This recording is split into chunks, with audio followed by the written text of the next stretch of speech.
اعوذ باللہ من الشیطان الرجیم بسم اللہ الرحمن الرحیم۔ اگر بیوی اپنے شوہر کو زنا میں مبتلا دیکھے تو جب تک اس کے پاس 4 گواہ نہ ہوں وہ اپنے شوہر کے خلاف حد زنا کا دعویٰ نہ کرے، ورنہ شوہر کے مطالبے پر اسے حد قذف لگ سکتی ہے۔ لعن کا حکم شوہر کے بیوی پر شہادت معتبرہ کے بغیر زنا کا الزام لگانے کے ساتھ خاص ہے۔ بیوی کے شوہر پر شہادت معتبرہ کے بغیر زنا کا الزام لگانے سے لعان واجب نہیں ہو سکتا، کیونکہ اصل ضابطہ تو یہی ہے کہ جو بھی کسی دوسرے پر شہادت معتبرہ کے بغیر زنا کا الزام لگائے اس پر حد قذف لگائی جائے گی۔ لیکن شوہر کو اس حکم سے چند وجوہ کی بنیاد پر اللہ تعالیٰ نے استثناء دیا ہے اور اس کے لیے اس صورت میں لعان کا حکم نازل کیا ہے۔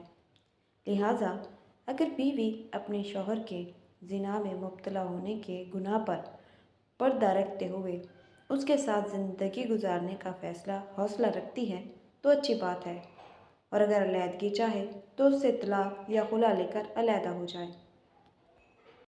نیز اگر اس کے زنا پر 4 گواہ ہوں تو ان کے گواہی کے ذریعے اپنے شوہر پر حد زنا کا دعویٰ بھی کر سکتی ہے۔ اس طرح اگر شوہر اپنی بیوی کو کسی کے ساتھ زنا کی حالت میں دیکھے تو وہ لعن کر سکتا ہے۔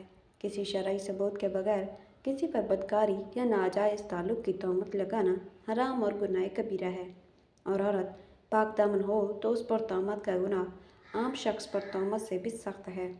اگر شوہر اپنی بیوی پر بدکاری کی تہمت لگاتا ہے تو شرعی عدالت کی موجودگی میں لعان ہوگا۔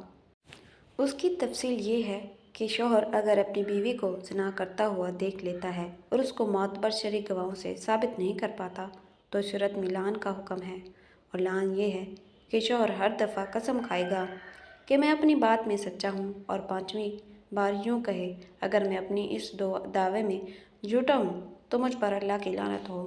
اس طرح چونکہ بیوی کی بدکاری کی تہمت پر شرعی نصاب گواہی مکمل نہیں بلکہ صرف شوہر کا دعویٰ ہے، اس لیے بیوی کو سنگسار نہیں کیا جا سکتا، یعنی حد زنا جاری نہیں کی جا سکتی۔ تاہم شوہر کی تہمت کو اپنے سے دور کرنے کے لیے اور اپنے آپ کو زنا کی حد سے بچانے کے لیے بیوی پر بھی لازم ہوتا ہے کہ وہ 4 قسمیں کھائے کہ میرا شوہر جھوٹا ہے، اور 5ویں بار کہے کہ اگر وہ سچا ہے تو مجھ پر اللہ کا غضب و غضب نازل ہو۔ اگر دونوں میں سے کوئی ایک بھی قسم اٹھانے سے انکار کر دیتا ہے تو اس پر حد جاری ہوگی۔ شوہر اگر قسم کھانے سے انکار کرتا ہے تو اس پر حد قذف جاری ہوگی، یعنی 80 کوڑے لگائے جائیں گے، اور اگر بیوی قسم کھانے سے انکار کرے گی تو اس پر حد زنا جاری ہوگی، یعنی اس کو سنگسار کیا جائے گا۔ مندرجہ بالا طریقے سے زوجین میں لعان جاری ہونے کے بعد، یعنی اگر دونوں ہی قسم اٹھا لیں تو آپس میں ازدواجی تعلق حرام ہو جاتا ہے۔ اس کے بعد یا تو شوہر طلاق دے دے یا قاضی دونوں میں تفریق کر دے۔ جہاں اسلامی حکومت اور شرعی سزائیں نافذ نہ ہوں تو ایسے شخص سے توبہ کروائی جائے اور اس نے جس شخص پر تہمت لگائی ہے اس سے معافی طلب کرے۔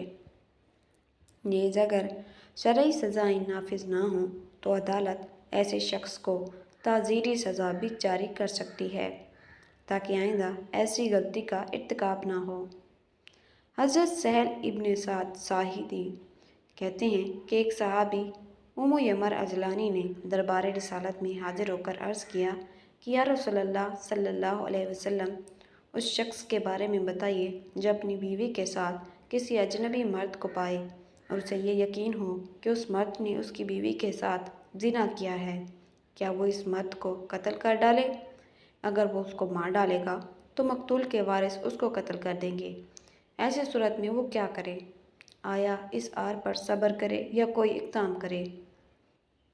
رسول کریم صلی اللہ علیہ وسلم نے یہ سن کر اس سے فرمایا کہ تم میاں بیوی کے قضیہ میں وحی نازل کی گئی ہے، جاؤ اپنی بیوی کو بلا لاؤ۔ حضرت سہل کہتے ہیں کہ ام یمر اپنی بیوی کو بلا لائے اور میاں بیوی نے مسجد نبوی میں لعان کیا، اور میں بھی اس وقت دوسرے لوگوں کے ساتھ آن حضرت صلی اللہ علیہ وسلم کے پاس ہی موجود تھا۔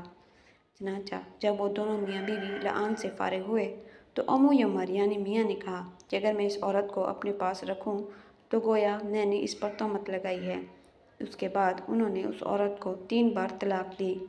پھر رسول کریم صلی اللہ علیہ وسلم نے فرمایا، اگر یہ عورت اپنے موجودہ حمل سے ایسا بچہ جنے جس کا رنگ سیاہ آنکھیں اور بہت کالی ہوں، کولے بڑے ہوں اور دونوں پنڈلیوں کا گوشت بھرا ہوا ہو، تو میں اس کے علاوہ اور کچھ نہیں سمجھوں گا کہ ام یمر نے اس عورت کے بارے میں جو کہا ہے وہ سچ کہا ہے، کیونکہ ام یمر نے جس مرد کی طرف زنا کی نسبت کی وہ اسی رنگ و صورت کا ہے، اور جب اس کی شباہت کا بچہ پیدا ہوگا تو یہی کہا جائے گا کہ وہ اسی کے نطفہ سے ہے۔ اور اگر اس عورت نے ایسا بچہ جنا جس کا رنگ سرخ ہو اور بامنی کے رنگ کا معلوم ہوتا ہو، تو پھر میں اس کے علاوہ اور کچھ نہیں سمجھوں گا کہ ام یمر نے اس کے بارے میں جھوٹ بولا ہے۔ یعنی ام یمر چونکہ سرخ رنگ کے ہیں اس لیے بچے کی رنگت بھی سرخ ہوئی، تو سمجھا جائے گا کہ بچہ ام یمر ہی کے نطفہ سے ہے، اور ام یمر نے اپنی بیوی کو جھوٹی تہمت لگائی ہے۔ چنانچہ جب اس عورت کا بچہ پیدا ہوا تو اسی صورت کا تھا جس کو رسول کریم صلی اللہ علیہ وسلم نے ام یمر کی تصدیق کے لیے ذکر کیا تھا، یعنی وہ بچہ اسی مرد کی شباہت کا تھا جس کی طرف سے ام یمر نے زنا کی نسبت کی تھی۔ گویا ام یمر کی بات سچ ثابت ہوئی، اور اس کے بعد وہ بچہ آن حضرت صلی اللہ علیہ وسلم کے اس ارشاد کے مطابق اپنی ماں کی طرف منسوب کیا گیا۔ بخاری و مسلم۔ اگر کوئی شخص کسی غیر مرد کو اپنی بیوی کے ساتھ منہ کالا کرتا ہوا پائے اور وہ شخص اس مرد کو جان سے مار ڈالے تو اس کے بارے میں علماء کے اختلافی اقوال ہیں کہ آیا وہ شخص جس نے اپنی بیوی کے ساتھ منہ کالا کرنے والے کو جان سے مار ڈالا ہے، اسلامی قانون کے مطابق قصاص یعنی سزائے موت کا مستوجب ہے یا نہیں۔ چنانچہ جمہور علماء کا قول یہی ہے کہ اس کو سزائے موت دی جائے۔ ہاں، اگر وہ شخص اس بات کے ثبوت میں کہ مقتول نے اس کی بیوی کے ساتھ منہ کالا کیا تھا 4 گواہ پیش کر دے، یا خود مقتول کے ورثاء اس بات کا اقرار کر لیں کہ اس صورت میں اس کو سزائے موت نہیں دی جائے گی۔ تاہم یہ ملحوظ رہے کہ اگر 4 پیش نہ کرنے یا مقتول کے ورثاء کے اقرار نہ کرنے کی صورت میں اسے سزائے موت دے دی جائے گی۔ واقعہ کے اعتبار سے وہ سچا تھا تو خدا کے نزدیک گنہگار نہیں سمجھا جائے گا۔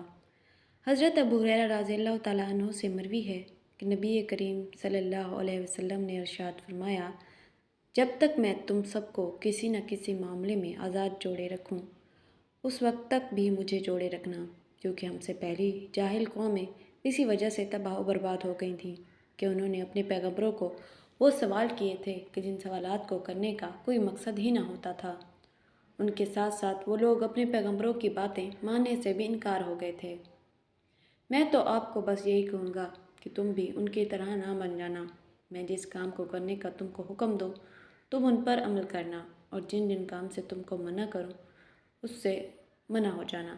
حضرت ابو ہریرہ رضی اللہ تعالیٰ عنہ سے مروی ہے کہ آقا دو جہاں صلی اللہ علیہ وسلم کا فرمان ہے کہ جس نے مجھ سے پیار کیا اس نے اللہ تعالیٰ سے پیار کیا، جو مجھ سے راضی ہے اللہ تعالیٰ اس سے راضی ہے، جس نے میری پیروی کی اس نے خدا کی اطاعت کی، جس نے میری نافرمانی کی اس نے اللہ تعالیٰ کی نافرمانی کی۔ عمومی احوال میں شریعت کا حکم یہ ہے کہ میاں بیوی ایک ہی بستر پر آرام کریں۔ کسی معقول و معتبر وجہ کے بغیر شوہر کو الگ کمرے میں آرام نہیں کرنا چاہیے۔ بعض علماء نے شوہر کے بیوی کے ساتھ سونے کو سنت شمار فرمایا ہے۔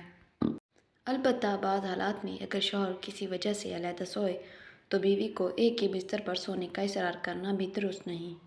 مثلاً بیوی ایام کی حالت میں ہو اور ساتھ سونے کی صورت میں فتنے میں پڑنے کا اندیشہ ہو، یا اولاد ہونے کی صورت میں، یا اولاد کے باشعور ہونے کی مدت کے بعد، عموماً میاں بیوی بستر جدا رکھتے ہیں، یا شوہر تھکا ماندہ ہے اور اسے آرام یا راحت کی ضرورت ہے تو ایسے موقع پر علیحدہ سونے کی گنجائش بھی حدیث و فقہ کی کتب سے معلوم ہوتی ہے۔ باقی ایام کی حالت میں اگر فتنے میں وقوع کا خطرہ نہ ہو تو میاں بیوی ساتھ سو سکتے ہیں، بلکہ یہود کی مخالفت کی وجہ سے ساتھ سونا چاہیے کہ وہ لوگ ان ایام میں عورت کو چھونا، اس کے ہاتھ کا پکا ہوا کھانا کھانا وغیرہ تک غلط سمجھتے ہیں۔ حاصل یہ ہے کہ اس سلسلہ میں میاں بیوی کے درمیان اتفاق و مفاہمت ضروری ہے۔ اس طرح کی معمولی باتوں کو جھگڑے یا افتراق کا باعث نہیں بنانا چاہیے، بلکہ دونوں کو ایک دوسرے کے حقوق اور اعذار کا لحاظ رکھنا چاہیے۔ شوہر کو بھی مستقل اپنا بستر بیوی سے جدا رکھنا اور بیوی کے حقوق کو نظر انداز کرنا جائز نہیں۔ نیز آزار کی وجہ سے شوہر کبھی علیحدہ سوئے تو بیوی کو اصرار بھی نہیں کرنا چاہیے۔ مشکوت شریف میں بیان ہے کہ حضرت عائشہ صدیقہ رضی اللہ تعالیٰ عنہ سے مروی ہے کہ جب میں ناپاک ہو جاتی تھی تو میں خود ہی آقا صلی اللہ علیہ وسلم سے الگ سو جایا کرتی تھی۔ آپ صلی اللہ علیہ وسلم خود میرے ساتھ آ کر سو جایا کرتے۔ رسول اللہ صلی اللہ علیہ وسلم نے فرمایا، مرد کا اپنی بیوی کے ساتھ اکٹھے ایک بستر میں سونا افضل ہے، لایا کہ کسی ایک کو عذر ہو، اس لیے کہ مقصد ہم بستری کرنا نہیں ہے بلکہ مقصد بیوی کے دل کو خوش کرنا ہے۔ بیوی کے دل کو خوش کرنے کے لیے ایام کے دنوں میں بھی اس کے قریب ہو جانا گویا انبیاء علیہ السلام کی سنت مبارکہ ہے۔ جزاک اللہ۔ ویڈیو اچھی لگی ہو تو چینل کو سبسکرائب کر دیں، لائک کر دیں، شیئر کر دیں۔ اللہ حافظ۔